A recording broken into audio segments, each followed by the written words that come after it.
निजी कार में जैसी शर्मनाक दुर्घटना हुई उसको सख्त लफ्जों में मजम्मत करते हैं और हम सरकार से ये अपील करते हैं कि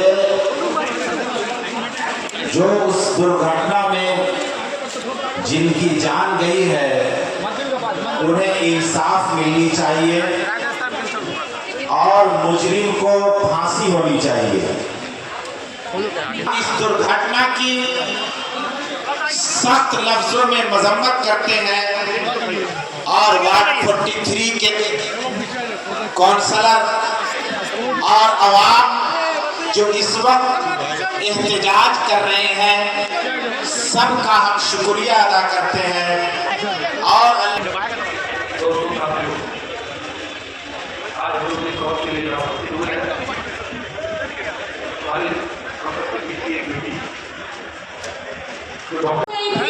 प्रिंसिपल खुद भी जल्दी अपना जजमेंट पास करने की जरूरत पड़ी और उसे सुसाइड डिक्लेयर कर दिया। और उससे भी बड़ी बात ये कि विक्टिम का मर्डर हुआ तकरीबन 5 बजे, डेड बॉडी को डिस्कवर किया गया 7:30 बजे और उनके पेरेंट्स को इन्फॉर्म किया गया 3 घंटे बाद यानी 10:30 बजे और उन्हें कहा गया आपकी बेटी बीमार है। और जब वो पेरेंट्स अपनी बेटी की डेड बॉडी को पाने के लिए पहुंचे तो उन्हें 3 घंटे और खड़ा कर दिया गया। तो कौन सी ऐसी बात थी कि 6 घंटे उनके पेरेंट्स को उनकी बेटी की डेड बॉडी देखने के लिए नहीं गए और जब 6 घंटे के बाद फाइनली उन्हें उनकी बेटी की डेड बॉडी को दिखाया गया तो इस तरीके से उन्होंने अपनी बेटी की डेड बॉडी को पाया कि बड़े ही बदनसीब माँ बाप हैं कि जो अपनी बेटी को इस हाल में दी।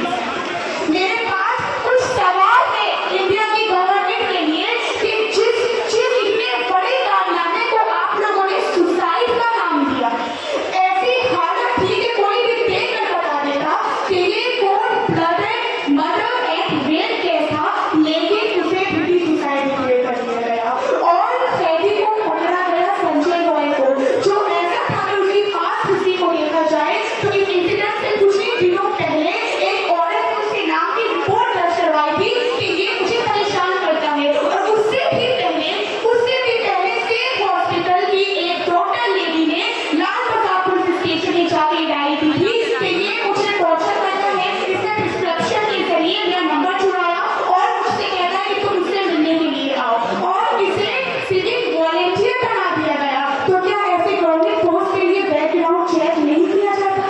किस तरीके से और जिस हॉस्पिटल के रिलेटिव्स के मिलने के लिए भी इतनी तहकीकात करनी पड़ती है, इतनी इन्वेस्टिगेशन करनी पड़ती है, फीमेल कंडीशन घर में रिलेटिव्स भी उसे नहीं बता सकता, लेकिन फिर भी संजय की दुनिया खामोश है। आसिफा मोनिका निर्भया जैसी इतनी बेटी हमने गवाई है, लेकिन ना इंसाफ मिला, ना हमने आजादी पाई है।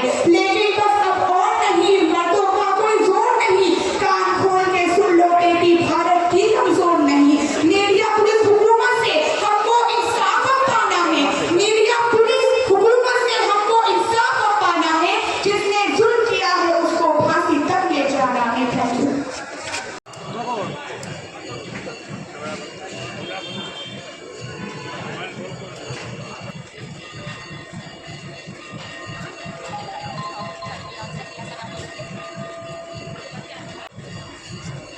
हिंदुस्तान के हर एक बुजुर्ग, बच्चे, महिलाएं हिंदी से बचने की आवाज कर रही है।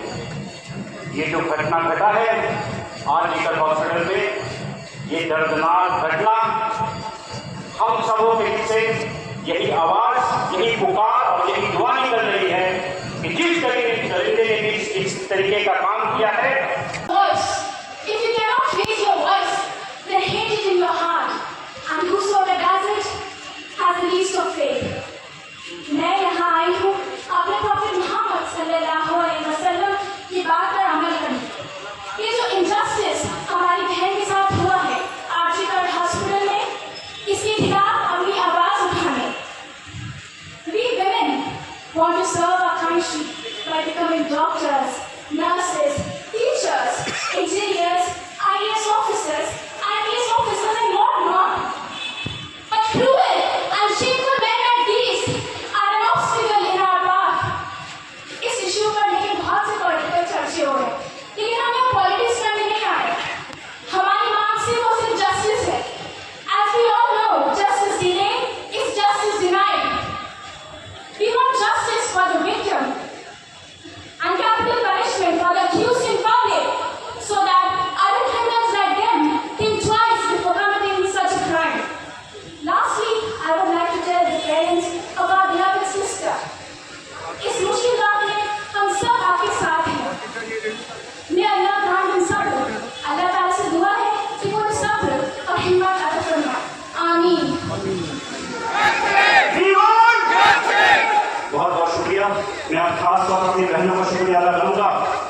क्योंकि आज मुझे लग रहा था कि बारिश की वजह से आप लोग अपने घरों से नहीं निकलेंगे, बट अल्हम्दुलिल्लाह आपके इस जज्बे को सलाम। और उम्मीद है कि जब तक आप जैसी बहनें, आप जैसी माएँ इस देश में हैं, इंशाअल्लाह यहाँ कोई भी मुलाकात मस्जिद के घरों को वापस नहीं जाएगा, उसको हम लोग जैसे दिला के छोड़ेंगे। मैं शुक्रिया अदा करता हूँ अपने बुजुर्गों का, रामचंद्र जी का, अनिल भाई का, शफीक साहब का, शमीम भाई का, मेरे पंडित जी का, यहाँ पे जितने भी लोग आए हैं, इमाम साहब का, फैसल भाई का, अशोक का, प्रेम मंगल का, कलेश भाई का, यहाँ जितने भी मेरे भाई मेरे बुजुर्ग आए हैं, जो जकेरिया स्ट्रीट जहुरी एसोसिएशन का, रविंद्र इस्लामिक ट्रेडर्स एसोसिएशन का, Golpura street basic and grand Mandi association का, हमारे दोस्त, हमारे बुजुर्ग, इसी तरह हम लोग जब दरगाह पड़ेगी, जब किसी के पर जुल्म होगा, हम लोग इसी तरह आज दूसरे का हाथ पकड़ करके उस जुल्म की आवाज उठाएंगे इंशाअल्लाह। आप सबका बहुत बहुत शुक्रिया। इंशाअल्लाह अगर जरूरत पड़ी हम लोग दोबारा मिलेंगे। जब तक जस्टिस नहीं मिलेगा हम लोग इसी तरह एहतजाज करते रहेंगे। पहले भी हम लोगों ने एहतजाज किया है और जो जरूरी था वो हुआ है, आगे भी हम लोग एहतजाज करते थे, जो जरूरी है वो होगा, है ना पवन, है ना अशोक? हम लोग सब मिल करके जब तक हम लोग का मामला खत्म किए, जब तक इसका फैसला नहीं होगा, हम लोग जस्टिस की डिमांड करते रहेंगे। और जरूरत पड़ी आज हम लोग लाखों मस्जिद से लेकर के जबरेश्वर महाराज मंदिर तक आए हैं। इसके बाद अगर जरूरत पड़ी तो हम लोग पूरे कलकत्ता में जाएंगे। फाइल भी आई है, इनको हमारे मेरे सामने भेजा है कि मेरे साथ नहीं आ सकते, इस वजह से हम लोग सब मिल करके जितनी बहनें यहाँ मौजूद है, हम लोग सब मिल करके वादा करें और साथ में वो भी करें हमारे बच्चे के लिए जिसके साथ ये दर्दनाक हादसा हुआ है। बहुत बहुत शुक्रिया। एक दूसरे को दुआ में याद रखिए, खासतौर पे हमारी उस बच्ची को जिसके साथ ये दर्दनाक हादसा हुआ है। आप सबका बहुत बहुत शुक्रिया। जरूरत पड़ी तो हम लोग फिर मिलेंगे। अस्सलाम वालेकुम। बहुत ही घिनौना अपराध हुआ है और इसकी हम सख्त लफ्ज़ों में मजम्मत करते हैं। और हम सब का एक ही मांग है, एक ही डिमांड है कि जो पीड़ित है जो उसको इंसाफ मिलनी चाहिए। जिसके साथ ये हादसा हुआ उसको इंसाफ मिलनी चाहिए। उसके रूह को शांति उस वक्त मिलेगा जब मुजरिम को फांसी पे चढ़ाया जाएगा। जिस दिन मुजरिम फांसी पे होगा उस दिन पीड़ित को रूह को शांति मिल जाए। मुजरिम जो है सीबीआई के हवाले है, तो क्या लगता है कि आप लोग को इंसाफ मिलेगा? हम तो यही हम सब की कोशिश यही है और डिमांड भी यही है। हम लोग अपने डिमांड से पीछे नहीं हटेंगे और इंशाल्लाह उसको कैफरे किरदार तक पहुंचा करके हम लोग दम लेंगे। सीबीआई इंक्वायरी पे आप लोगों को भरोसा है? देखिए, देश की जो भी एजेंसी है जो काम कर रही है, जाहिर सी बात है वही काम करेगी। हम या आप तो नहीं कर सकते हैं, अदालत ही काम करेगी, सीबीआई ही काम करेगी। लेकिन हम लोग उसको देखेंगे, समझेंगे, फॉलोअप करते रहेंगे और अपना डिमांड, अपना मुतालबा जारी रखेंगे। ये जो घटना हुआ है इसको लेकर पूरे हिंदुस्तान के जो डॉक्टर बिरादरी है वो स्ट्राइक पे चला गया। लाखों लोग हॉस्पिटल में इलाज नहीं हो पा रहा। इसको लेकर आप देखिए, जाहिर सी बात है इस घटना का कोई बदल नहीं हो सकता है। ये तो बहुत ही घिनौना घटना हुआ है और मज़ीद और जो लोग इस पर एहतजाज कर रहे हैं वो यकीनन राइट है, वो उनको हक़ है एहतजाज करने का, करना भी चाहिए। लेकिन इसी के साथ मैं अपने डॉक्टर भाई बहनों को, नर्सों को, तमाम लोगों से ये अपील भी करता हूँ कि आपके एहतजाज से एक बहन हमारी मरी है। अगर आप लोग एहतजाज नहीं तोड़ेंगे तो पता नहीं कितने भाई बहन देश में मर जाएंगे। लिहाजा हम आपसे अपील करते हैं कि आप अपना एहतजाज अभी स्ट्राइक बंद कर दें, एहतजाज जारी रखें। जो काम मेडिकल कॉलेज में, ये जहाँ भी हॉस्पिटल में है, काम चालू रहना चाहिए और इसी के साथ एहतजाज भी जारी रहना चाहिए। पूरा युवा समाज हिंदुस्तान की सड़कों पर निकल पड़ा है। जकेरिया स्ट्रीट भी युवाओं से भरा हुआ है। युवाओं से, जो यूथ है, नौजवान है, उनसे क्या कहेंगे? उन सब के दिमाग में एक ही चीज़ है कि हमारे भारत की बेटी को इंसाफ मिलना चाहिए और सब यही चाहता है कि इंसाफ। बहुत और शुक्रिया। यहाँ सिर्फ युवाएं नहीं, आप देखें हमारे बुजुर्ग भी साथ में हैं जी, हमारे बुजुर्ग हैं, हमारे बच्चे हैं, हमारी महिलाएं हैं, सब हम लोग साथ में हैं और सबका एक ही आवाज़ है कि वी वांट जस्टिस। जिसने गलत किया है उसके साथ उसको फांसी दिया जाए ताकि जिसके साथ गलत हुआ उसको उसका इंसाफ हो। इस घटना को लेकर कुछ लोग जो है धार्मिक एंगल भी देने की कोशिश कर रहे हैं। ये गलत बात है। आप देखिए आज जो प्रोग्राम हुआ मंदिर से लेकर मस्जिद तक, यहाँ रामचंद्र कुतुबुलिया जी हैं, अशोक ओझा है, पवन है, गणेश भाई हैं, पूरे मंदिर की पूरी कमेटी है, मस्जिद की कमेटी है, इस मोहल्ले में रहने वाले सारे लोग हैं। तो ये हम लोग का जो जकीरिया स्ट्रीट या हम लोग का जो जोड़ा साहू का मिनी इंडिया वाला है, यहाँ ऐसा कोई भेदभाव वाला चक्कर नहीं है। हम लोग सब मिलजुल करके हम लोग सबका एक ही डिमांड है ना अशोक? क्या बोल रहे? आज 14 अगस्त की रात को 14 अगस्त और 15 अगस्त के बीच में आरजीकल हॉस्पिटल में जो 2,000-3,000 लोगों का जो मौत था, हंगामा हुआ। शुभेंदु अधिकारी ने कहा कि ये जो लोग थे एक विशेष संप्रदाय के लोग थे, बेलगछिया, काशीपुर, हावड़ा, कमरहट्टी, उन्होंने जिक्र किया। क्या लगता है कि यहाँ पर भी सियासत हो रही है? कुछ लोग कभी नहीं चूकते सियासत करने से, उसमें से एक जिनका आप नाम लिया वो भी है। तो हम लोग इस बात पे ज़्यादा ध्यान ना दें, ध्यान इस बात पे दें कि जिसने गलत किया है उसको सज़ा मिले। हम सबकी यही डिमांड है। क्या आज आप लोग का जो एहतजाज है, क्या लगता है कि हिंदुस्तान की अदलिया बहुत जल्द फैसला सुनाएगी? क्योंकि सीबीआई के कई ऐसे मामले जो बरसों से पेंडिंग हैं। हमको जाहिर सी बात है अपने सिस्टम पर ही भरोसा रखना पड़ेगा जी, लेकिन अपना डिमांड चालू रखना पड़ेगा। डिमांड हमारा बंद नहीं होगा।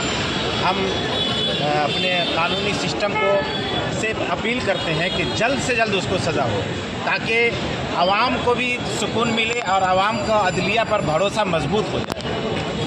बहुत लोग ने कहा कि स्टेट गवर्नमेंट का फेलियर होने के कारण पुलिस और प्रशासन है, हॉस्पिटल का जो प्रशासन है, फेलियर के कारण ये मामला सीबीआई के हाथों में।